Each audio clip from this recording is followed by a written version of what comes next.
جب یہ باتیں اس نے سننا شروع کی، کہا کہ پھر آپ یہ بتائیے کہ آپ بڑے عالم دین ہیں یا ہم بڑے عالم دین ہیں؟ امام صادق نے کہا کہ تم بتاؤ کہ تم بڑے عالم ہو یا ہم بڑے عالم ہیں؟ عرض کرنے لگا کہ فرزند رسول ویسے تو میں اپنے علم میں زیادہ بڑا ہوں، اب بھی چونکہ اس کا غرور باقی تھا اور علمی تکبر ابھی بھی موجود تھا، تو امام نے اب سوالات کرنا شروع کیا اور سوالات کی کثرت کر دی، اور علم طب کے اتنے سوالات کیے کہ ہر سوال کے جواب میں کہتا تھا کہ مجھے نہیں معلوم، مجھے نہیں معلوم، مجھے نہیں معلوم۔ اور میں چند سوالات کو آپ کی خدمت بیان کروں اور پھر آخری نتیجہ آپ کی خدمت دوں۔ امام نے فرمایا یہ بتاؤ کہ کھوپڑی کے اندر خدا نے سوراخ کیوں رکھے ہیں، جوڑ کیوں رکھے ہیں؟ ایسا کیوں نہیں رکھا کہ کھوپڑی کو صرف ایک ہڈی سے بنایا جائے اور صرف ایک ہڈی ہی کھوپڑی پر رکھ دی جاتی تو کیا ہی بہتر ہوتا؟ یہ جوڑ کیوں بنائے ہیں، درمیان میں سوراخ کیوں بنائے ہیں؟ کہتا مجھے نہیں معلوم۔ امام نے سوال کیا یہ بتاؤ کہ خدا نے سر پر بال کیوں رکھے ہیں، پیشانی پر کیوں نہیں رکھے؟ کہتا مجھے نہیں معلوم۔ امام نے شاہ فرمایا یہ بتاؤ کہ خدا نے پیشانی پر شکنیں کیوں بنائی ہیں، کسی اور جگہ پر کیوں نہیں بنائی؟ کہتا مجھے نہیں معلوم۔ امام نے شاہ فرمایا یہ بتاؤ کہ خدا نے آبرو جو آنکھوں کے اوپر ہے یہاں پر بال کیوں دیے ہیں اور پیشانی پر یا نیچے کی جانب بال نہیں دیے ہیں؟ کہتا مجھے نہیں معلوم۔ امام نے سوال کیا بتاؤ کہ خدا نے آنکھوں کو بادامی شکل کا کیوں بنایا ہے؟ کہتا مجھے نہیں معلوم۔ امام نے سوال کیا بتاؤ کہ جو گھٹنے ہیں یہ آگے کی طرف کیوں جھکتے ہیں اور آگے کی طرف اس کا پیالہ کیوں موجود ہے، پیچھے کی طرف کیوں موجود نہیں؟ کہتا ہے مجھے نہیں معلوم۔ اور امام اسی طریقے سے سوالات کرتے رہے، یہ کہتا رہا مجھے نہیں معلوم، مجھے نہیں معلوم، مجھے نہیں معلوم۔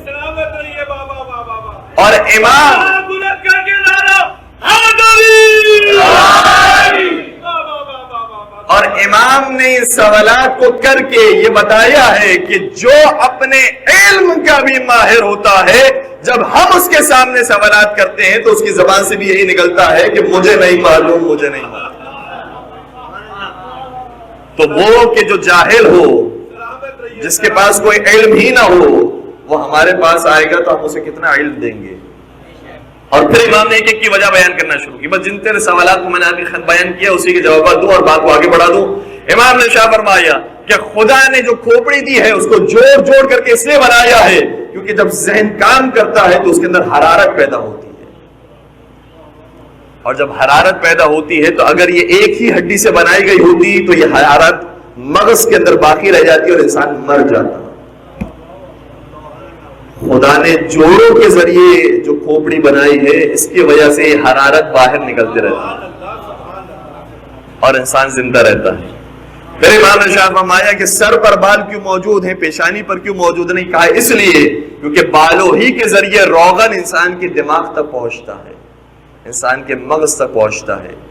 اگر یہ بال نہ ہوتے سر کے اوپر تو روغن لگاتا بھی انسان تو روغن انسان کے مغز تک نہ پہنچتا۔ آپ اپنی ہتھیلی پر روغن لگائیں اثر نہیں ہوتا، لیکن ہتھیلی کے پیچھے لگائیں تو اس کا اثر ہوتا ہے۔ تو جہاں بال ہوتے ہیں ان بالوں کے ذریعے روغن کھوپڑی تک پہنچتا ہے، اس لیے سر کے اوپر بال اگانے۔ پھر ارشاد فرمانے لگے کہ جو بال سر کے اوپر رکھے اس کی ایک وجہ یہ بھی ہے کہ جب انسان کو سخت سردی محسوس ہو رہی ہو تو اپنے بالوں کو بڑھا لے، اور جب گرمی ہو تو اپنے بالوں کو کٹوا لے، تاکہ دونوں صورتوں کے اندر اس کا دماغ محفوظ رہے۔ پھر امام نے شاہ فرمایا کہ خدا نے پیشانی پر بالوں کو اس لیے نہیں رکھا کیونکہ اگر پیشانی پر بال آ جاتے تو جو دنیا کی روشنی آتی ہے، سورج کی روشنی آتی ہے، وہ آنکھوں تک نہیں پہنچ سکتی تھی اگر یہ بال پیشانی پر ہوتے، لہذا خدا نے پیشانی پر بالوں کو نہیں رکھا۔ پھر فرمانے لگے پیشانی پر شکنوں کو اس لیے رکھا ہے تاکہ جب پسینہ آئے تو یہ پسینہ آنکھوں کو ضرر نہ پہنچائے اور شکنوں میں آ کر رک جائے۔ پھر آگے فرمایا کہ خدا نے ان آبروں کو اس لیے رکھا ہے تاکہ روشنی آئے تو صحیح، لیکن اگر شدید روشنی آ جائے تو انسان آبروں کے ذریعے ان روشنی کو کم کر لے۔ اور خدا نے آنکھوں کو بادامی شکل کا اس لیے بنایا ہے تاکہ اگر آنکھوں میں کوئی چیز چلے جائے اور میل چلا جائے تو وہ بادامی شکل ہونے کی وجہ سے آسانی سے نکل جائے۔ خدا نے گھٹنوں کے اوپری حصے پر پیالوں کو اس لیے رکھا ہے کیونکہ اگر پیچھے والے حصے پر پیالوں کو رکھا ہوتا تو کوئی انسان چل ہی نہیں سکتا تھا، انسان چل ہی اس وقت سکتا ہے کہ جب یہ آگے والے حصوں میں گھٹنوں کو بنایا جائے.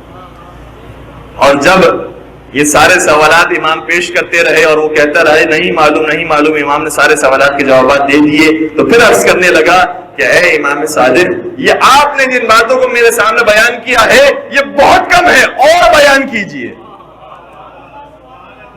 میں اب استاد نہیں رہا، اب میں آپ کا شاگرد بن گیا ہوں، مجھے اور سکھائیے. اور پھر امام نے سکھانا شروع کیا، بتانا شروع کیا، اور علم طب کے اوپر پوری روایت موجود ہے اور پوری گفتگو علم طب پر کی. فرمانے لگے تمہیں معلوم ہے کہ خدا نے انسان کے بدن میں پھیپھڑوں کو بنایا ہے، سانس کا جو نظام ہے وہ بیان کیا، جو فضلات کا نظام ہے وہ بیان کیا، جو اعضاء و جوارح کا نظام ہے وہ بیان کیا. سارے نظام کو جب امام نے بیان کیا تو کہنے لگا کہ مولا آپ کے در سے بہتر مجھے اور کوئی در بتا دیجئے، آپ کے گھر سے بہتر کوئی گھر بتا دیجئے.